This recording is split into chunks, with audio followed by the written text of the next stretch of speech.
세상을 보는 지식 채널입니다. 지난 시간에는 투키디데스의 함정에 대한 개념을 설명하였습니다. 다시 한번 되돌아보겠습니다. 하버드 대학교의 그레이엄 앨리슨 교수의 작업에 의해 세계적으로 널리 논의하게 된 투키디데스의 함정이라는 개념은 국제정치학의 패권이론 관점에서 상황을 분석하고자 하는 시도입니다.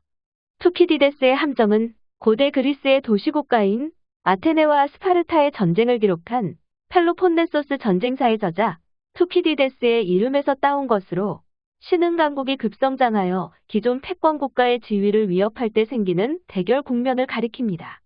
특히 과거 500년 동안 기성 패권국과 신흥 강대국이 서로를 의심하고 공포를 느끼는 국면에 주목하면서 파국적 결과인 전쟁으로 이어지는 12가지 사례와 평화롭게 패권 관계가 정리된 4가지 사례를 연구한 것입니다.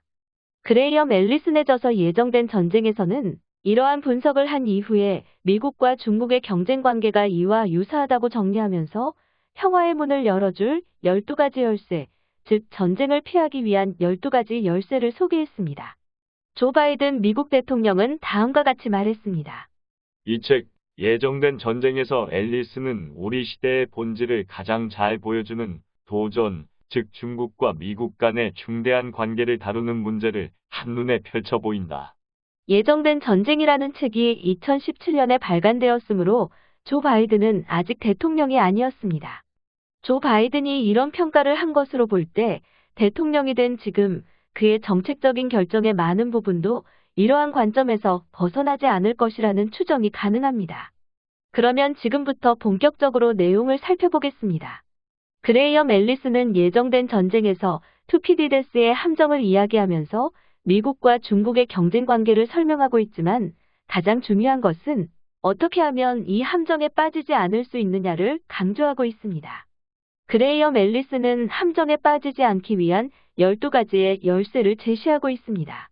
투키디데스의 함정을 피하는 12가지의 열쇠는 지난 500년간 있었던 16번의 사례를 분석하면서 찾아낸 것입니다. 그레이엄 앨리슨은 미국과 중국의 경쟁이 5번째로 함정을 회피하는 사례가 되기를 희망하면서 12가지의 열쇠를 제시하고 있습니다. 책에서는 12가지의 열쇠가 하나씩 열거되어 있지만 여기에서는 짧은 시간 안에 개념을 이해하기 위하여 유사한 내용을 서로 묶어서 4가지의 범주로 구분하여 설명하겠습니다. 첫 번째 범주는 국제적인 조직과 제도, 그리고 동맹과 관련된 것입니다. 하나, 더 높은 권위를 지닌 제3자가 전쟁을 치르지 않고 경쟁 관계를 해결하는 데 도움이 될 수 있다. 둘, 국가들은 역사적으로 정상적인 행동을 제약하는 더 큰 경제, 정치, 안보 제도에 단단히 묶일 수 있다. 셋, 동맹국이 치명적인 자력이 될 수 있다.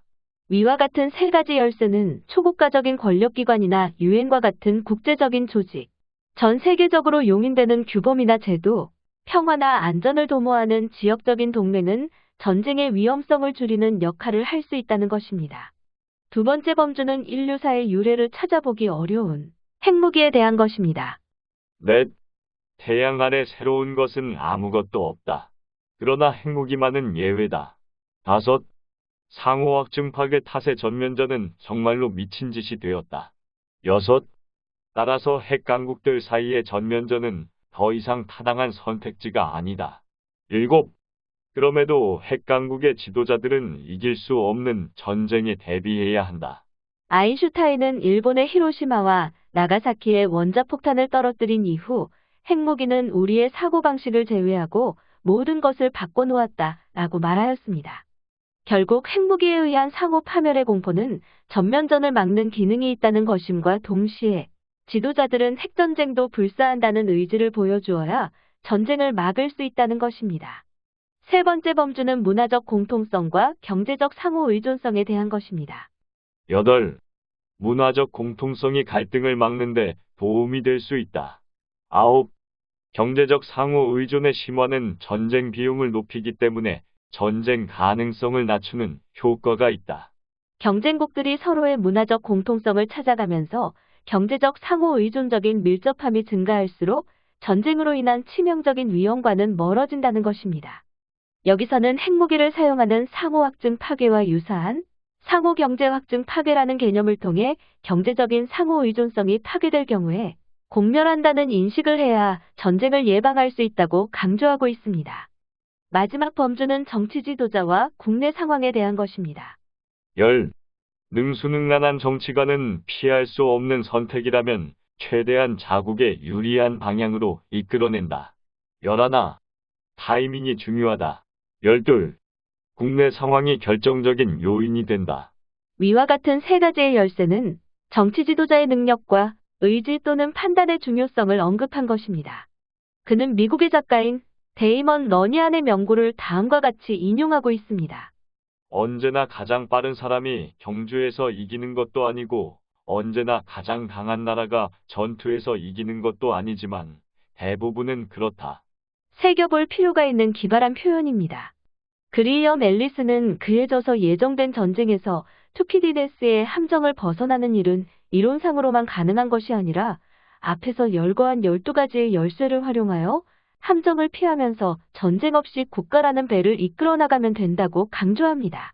미국 중부사령부 사령관을 역임한 전 CIA 국장 데이비드 퍼트레이어스는 그레이엄 앨리슨의 책을 평가하면서 중국과 미국은 어느 쪽도 이기지 못할 전쟁을 피하기 위해서 이 탁월한 연구에서 얻어낸 교훈에 주목해야만 한다. 라고 말하였습니다. 미국과 중국의 패권 경쟁, 그리고 그 경랑 속을 헤쳐나아가야 할 대한민국의 전략가들 역시 그레이엄 앨리슨이 제시한 12가지의 열쇠를 어떻게 사용할지 고민하여야 할 것입니다.